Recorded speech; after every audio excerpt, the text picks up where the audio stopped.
Welcome back, everybody, to the OPT Network. It is our great honor this morning to welcome Miss Louisiana 2022, Miss Gracie Reichman. She is an Alexandria native, and she joins us to talk about her journey to the Miss America pageant. Good morning. Good morning. Congratulations. Thank you, thank you, thank you. And welcome. Absolutely. I'm so happy to be here. So let's go back to the very beginning. Okay. A Menard High graduate. Yes, ma'am. 2019. Mm-hmm. So was beauty pageantry in your world from early on? Absolutely. I mean, I began in just the Miss Louisiana organization participating in the Fleur de Lis Princess program, which is a mentoring program for young girls ages 6 to 10 who get to have a mentor in the Miss Louisiana organization, a contestant, and walk on stage with them, have those experiences being. So you started off way back then? I started off like as a young girl, and then I was able to do that until the age of 10, and I was a fleur de lis for so many amazing young women that poured so much into me.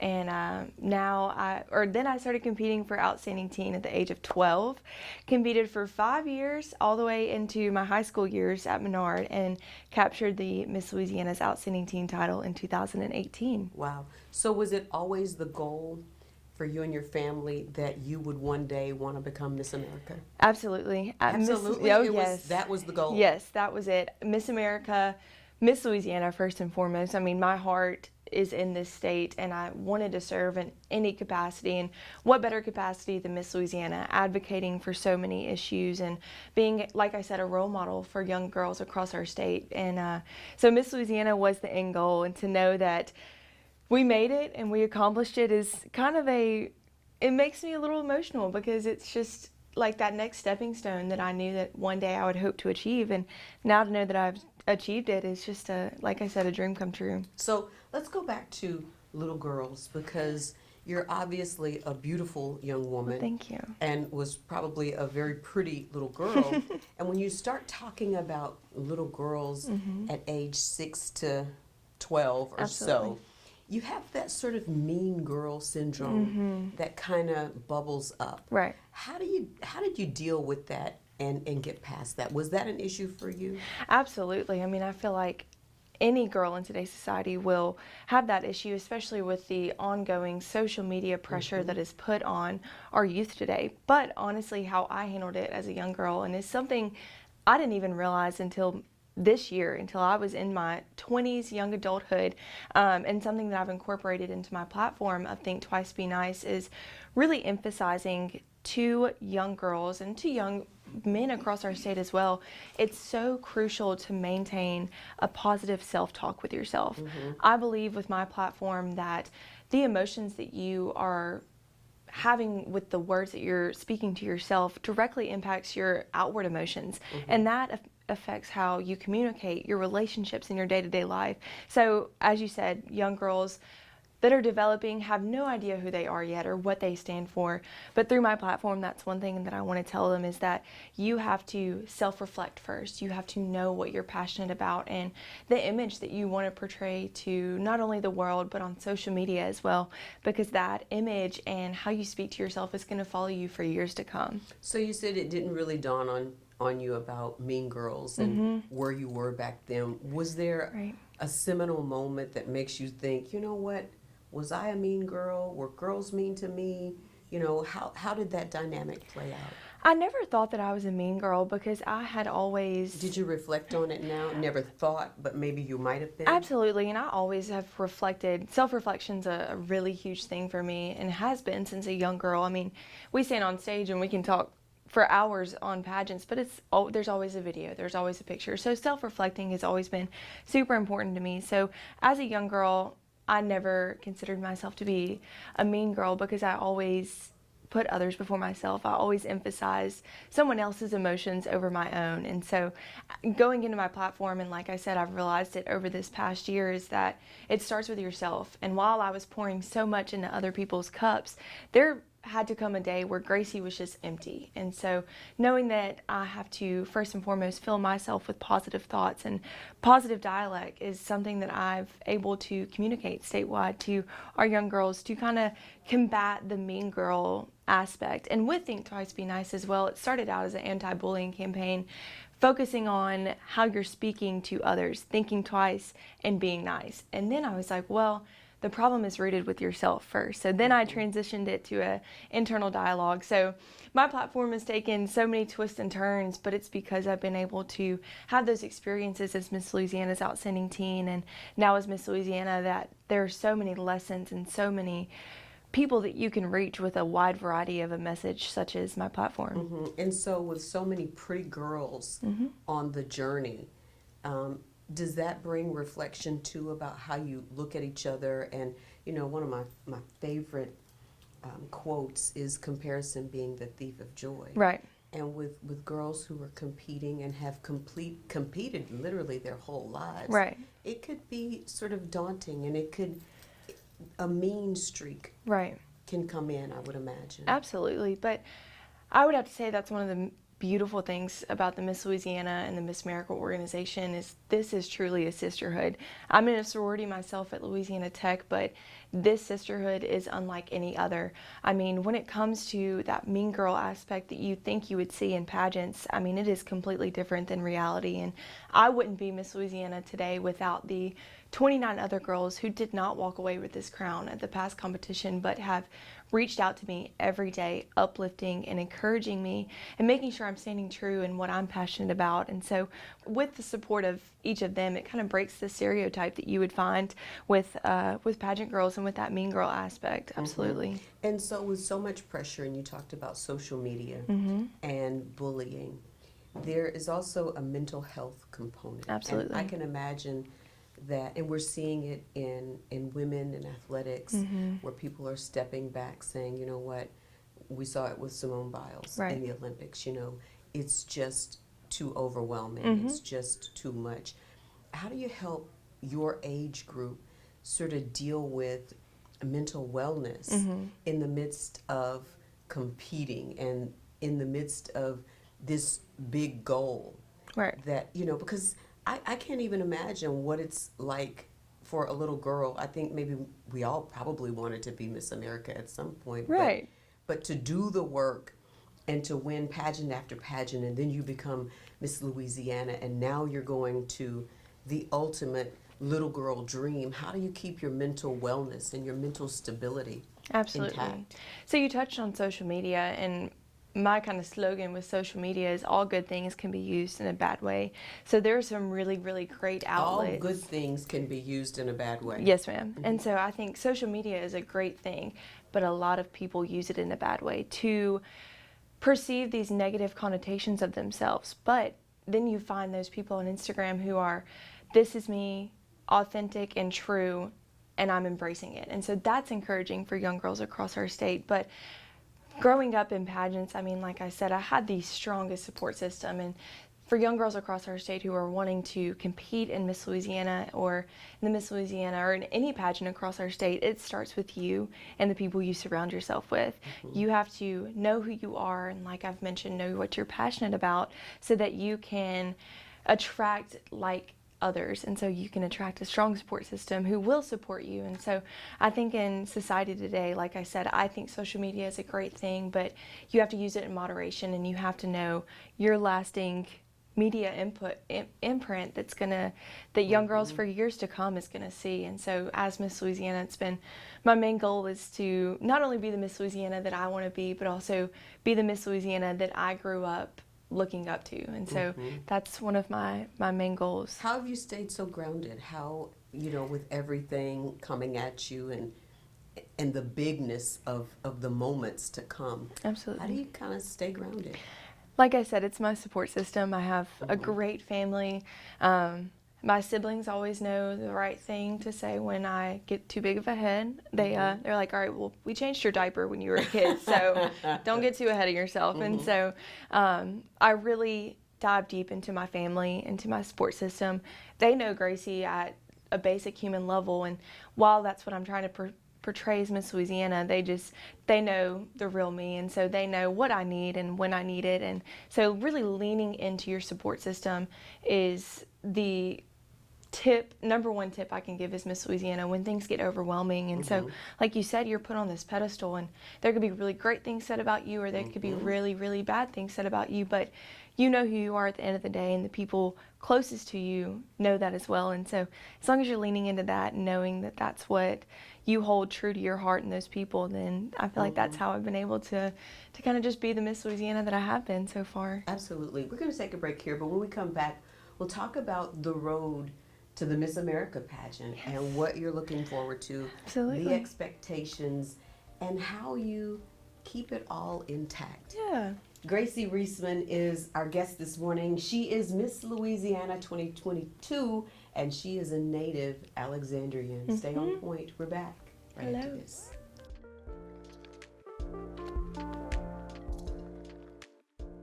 Welcome back, everybody, to the OPT Network. Our guest this morning is Miss Louisiana 2022, Gracie Reichman. Many of you know her. She's a native Alexandrian.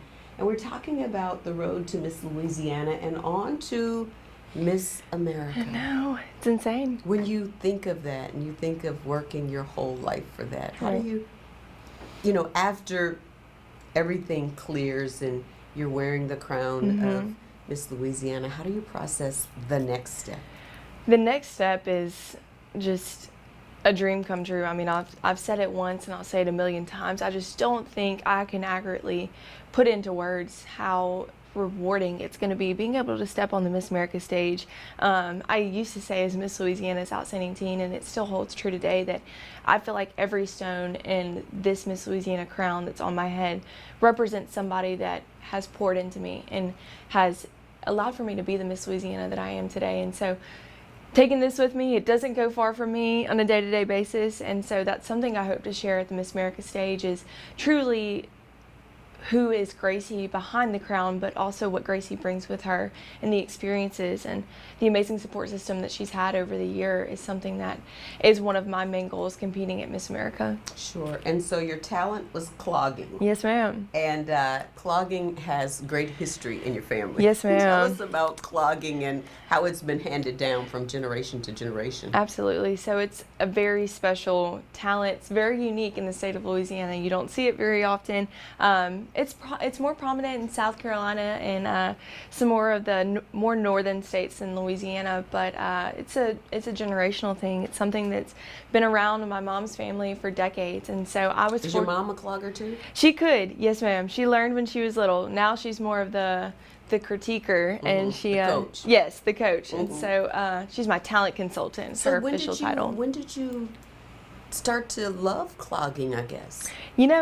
I think it was something that was just genetically wired into me. I mean, I have literally been clogging since what seems like I could walk, and so it holds such cherished memories in me as well. I mean, my aunt taught me growing up.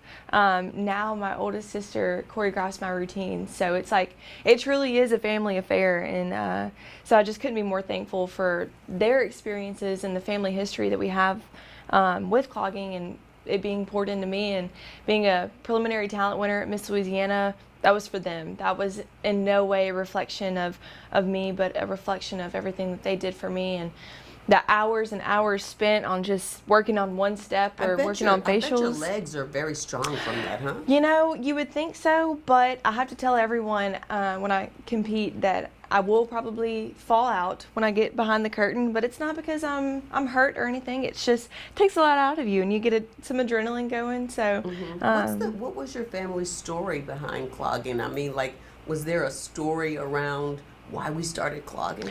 There wasn't really, not one that I can remember. It was just, like I said, a genetic wiring that we have. So at family get-togethers, would y'all?